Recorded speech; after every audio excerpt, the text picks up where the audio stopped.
जी, आज अगर मैं एक कामयाब साइकियाट्रिस्ट हूँ तो उसके पीछे सिर्फ और सिर्फ आप ही का हाथ है। आपने इस अनाथ को अपने बेटे की तरह पाला। आपके एहसानों को मैं कभी नहीं भुला सकता। भले ही आज आप हमारे बीच इस दुनिया में नहीं है, पर हमारी यादों में हमेशा जिंदा रहेंगे।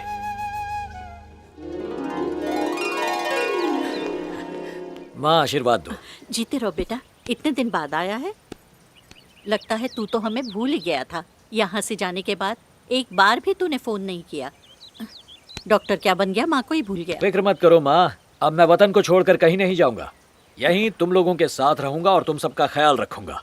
सबका ख्याल तो तू रख सकता है बेटा, पर मेरी परेशानियों को कौन दूर करेगा? तुम्हारी सारी परेशानियां मैं दूर कर दूंगा माँ, फिक्र मत करो। अरे तूने तो मेरी मन की बात पढ़ ली। कैसे बेटा? माँ ये जादूगर है। ये किसी का चेहरा देखकर उसके मन में क्या चल रहा है सब बता सकता है। ये सिर्फ डॉक्टर नहीं है, एक जाना माना माइंड रीडर भी है। अभी पिछले साल ही इसे अमेरिकन गवर्नमेंट ने अवार्ड भी दिया है। बस मैं समझ गई। ये कोई रॉकेट साइंस नहीं है माँ, प्रैक्टिस से कोई भी इसे आसानी से सीख सकता है। वो सब छोड़ो माँ, ये बताओ कि काम के सिलसिले में अगर सुमित विंध्यपुरम जाकर रहता है तो आखिर उसमें क्या प्रॉब्लम है? तू नहीं जानता शंकर, मैंने सोचा था इसकी शादी गायत्री के छोटे भाई की बेटी प्रिया से करके टूटे रिश्तों को फिर से जोड़ लूंगी, पर इसने भी वही किया। अपनी मर्जी से लव मैरिज कर ली। मुझे पता था तू हंसेगा, क्योंकि तू उस घर में रहने वाली गायत्री को नहीं जानता। वो इतनी खतरनाक है कि उस घर में रहने वाले उसके भाई तक डरते हैं। ये वही गंगा को ले जा रहा है और मुझे पूरा यकीन है कि वो गायत्री इससे बदला लेने की पूरी कोशिश पर करेगी। माँ, मैं उनके घर नहीं ठहरूंगा। तो फिर कहाँ रहोगे? उस गांव में जो पुरानी हवेली है उसे मैंने खरीद लिया है, मैं वहीं रहूंगा।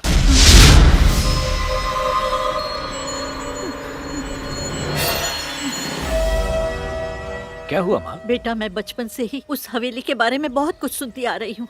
वहाँ जो भी जाता है जिंदा वापस नहीं आता। वो हवेली कई लोगों को निगल चुकी है। उस हवेली को खरीदने की क्या जरूरत थी? माँ, मेरे होते हुए तुम्हें सुमित और गंगा की फिक्र करने की कोई जरूरत नहीं।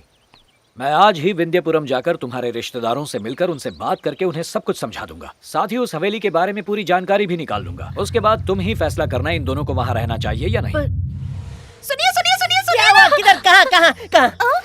अरे कहाँ आग लगी जिसकी गर्मी तुझे महसूस हो रही है? भगवान ने इतना बड़ा मुंह दिया है। जरा वहाँ तो देखिए, कितनी सारी लंबी लंबी चमकदार गाड़ियाँ आ रही हैं। हाँ, सच में लंबी और महंगी गाड़ियाँ हैं। काश हमारे पास भी एक होती। आइए आइए, अपना ही घर समझिए। बड़े भैया, इनसे मिलिए। दुल्हे के पिताजी 3 जन 300 गाड़ी लेकर आए। ऑटो में आ सकते थे। नमस्कार। इतनी गाड़ियों की क्या जरूरत थी? इतनी महंगाई के जमाने में आप पानी की तरह पेट्रोल बहा रहे हैं। वैसे हम प्रिया के माँ बाप हैं, लेकिन हमारे घर के सारे फैसले मेरी बड़ी दीदी गायत्री करती है।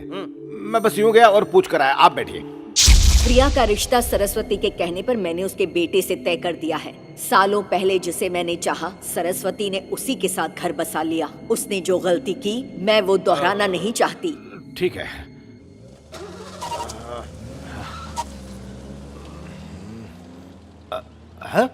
अरे सब लोग कहाँ गए? अरे दीदी की भौंपू जैसी आवाज सुन के वो लोग कबूतर की तरह फुर्र हो गए। क्या बात कर रहा है? हमारी शादी को 8 साल हो चुके हैं और इन 8 सालों में सरस्वती काकी के परिवार से आज तक हमें कोई मिलने नहीं आया। अरे वो लोग कभी मिलने नहीं आए तो अच्छा ही है ना। ये सारी जमीन जायदाद हमारे हिस्से आएगी। उसमें हमारे बच्चे कबड्डी खेलेंगे। ए पोपट, ए दुल्हे राजा, फड़फड़ाते हुए आजा।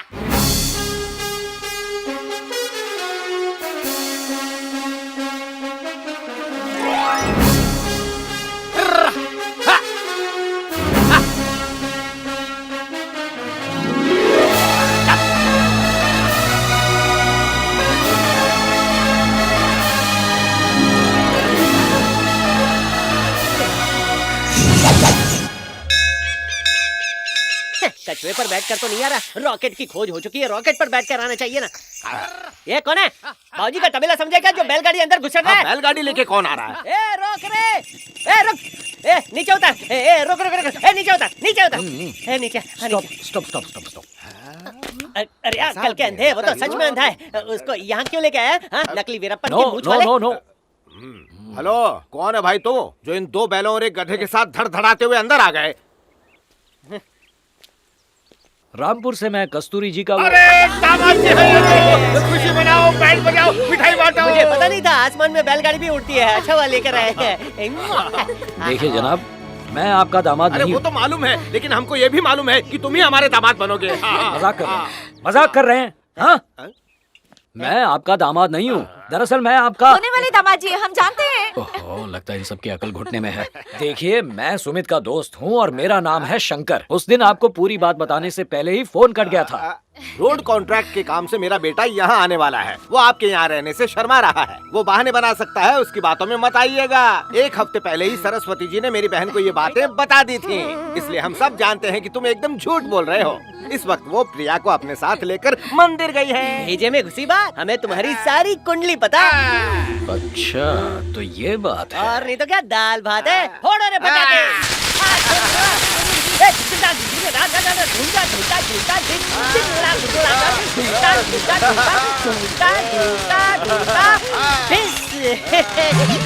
ये कहाँ ठीक हो गया?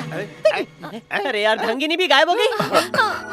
माफ कीजिए, मुझे पटाखों से डर लगता है। मुझे भी। मेरा पटाखा फूट गया क्या? आपको देखकर कुछ अलग ही फीलिंग आ रही है। आपको देखकर मुझे मेरे भैया की याद आ गई। तो ये दोनों यहाँ पर है? अरे लुका छुपी खेल रहे हो क्या? दामाद बाबू, हाँ? इसका कच्चा पक्का दोनों लाइसेंस मेरे पास है। मेरी कुंडली में मंगल है, फिर भी ये मंगल कन्या मेरे पास है। होली के बाद दिवाली भी चली गई, लेकिन हमारे आंगन में फुलझड़ी जलाने वाला नन्ना मुन्ना नहीं अरे आया। सुमन की गोद 8 साल से सुनी है। आपके पास दिमाग पढ़ने वाली एक्सरे मशीन है क्या दामाद जी? क्या है?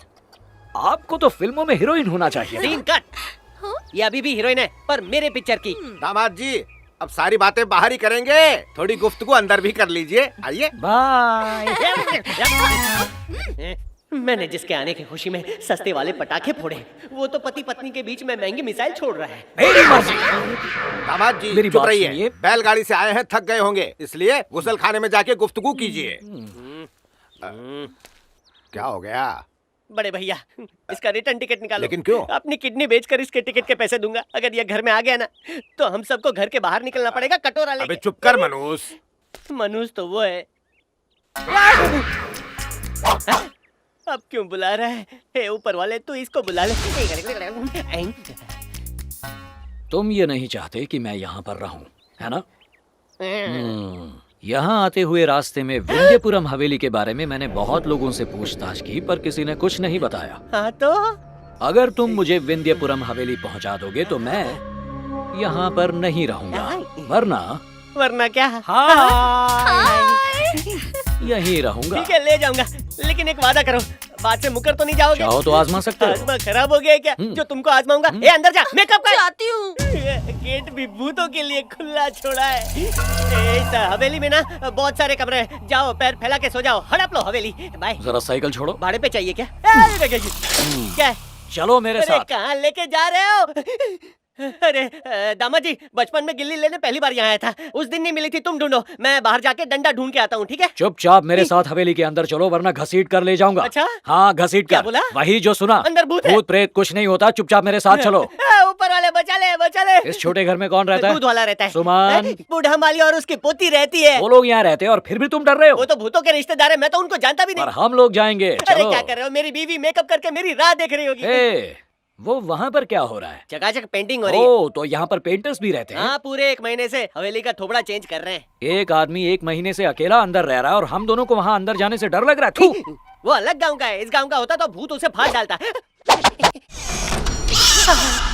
भैंस की टांग नहीं, मत भैंस की चलो। मुंडी। फुल फैमिली के साथ भूत रहते हैं। भूत रहते और हैं। ताऊ चाचा के साथ पिशाच रहते हैं। पिशाच रहते हैं। सिर्फ इतना ही नहीं, 30 फुट लंबा एक एनाकोंडा जैसा नाग भी है। कईयों को डस चुका है। पिछले साल चूने की पुताई करने रंगा आया था। पूरा दिन काम करता, लेकिन 4 बजे शाम ढलते ही वो चला जाता।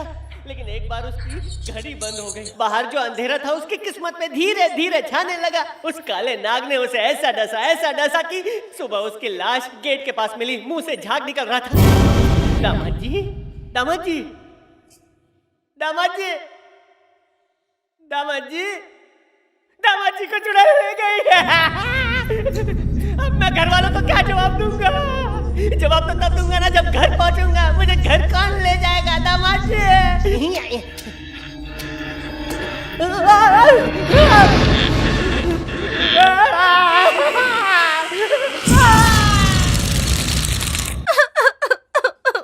अरे चुप कर। सुनिए जी, सुनिए। सुनिए ना। मुकेश होश में आ। ए मुकेश, मुकेश होश में आ। तू चुपचाप अच्छा नहीं लगता मेरे भाई। तेरे इस मुंह से बकवास ही अच्छी लगती है। दामाद जी ये बताइए इसको भूतिया बंगले में ले जाने की क्या जरूरत थी? अब देखिए उस चुड़ैल ने मेरे हंसते खेलते भाई की क्या हालत कर दी है। जैसे कोई लाश खड़े खड़े हंस रही है। कुछ कीजिए, बड़ा डरावना लगता है ये। हैं?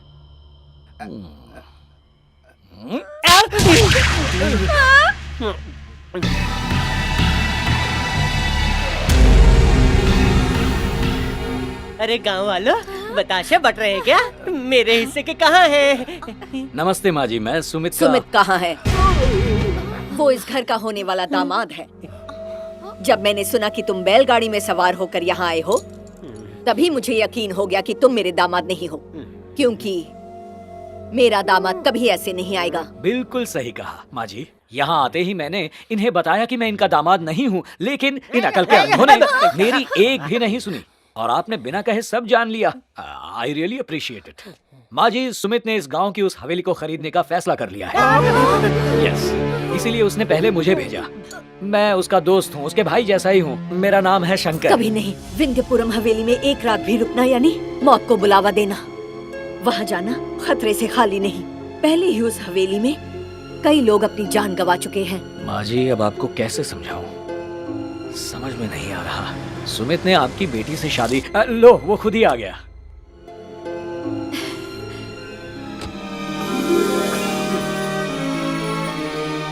दामाद चूना लगाता है। प्रिया, अरे बेटा बाहर आओ। आकर अपने होने वाले पति का चांद सा मुखड़ा तो देखो। आओ आओ, देखो।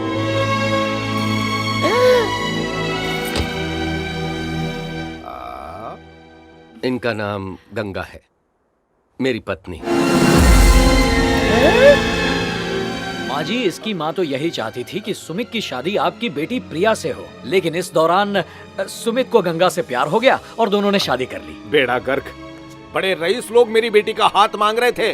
तुम्हारे चक्कर में उन सबको हमने भगा दिया। शादी ब्याह तो सब किस्मत का खेल है पापा। किसके हिस्से में कौन आए, आखिर ये बात कौन बता सकता है? आहा, क्या पते की बात कही है। वाह, इतनी छोटी सी उम्र में इतनी गहरी बात कह दी। लाइए हाथ मिलाइए। हाथ हटा। मुझे मालूम है आप सब लोग मुझसे नाराज हैं, फिर भी मैं आप सब लोगों से मिलने यहाँ चला आया।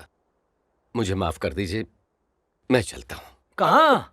राजा विक्रमजीत की जो पुरानी हवेली है, आज से हम लोग वहीं रहेंगे। उस हवेली में? नहीं नहीं नहीं। पर क्यों? उस खूनी हवेली में एक बुलंद दरवाजा है और अंदर चंद्रमुखी का भूत रहता है।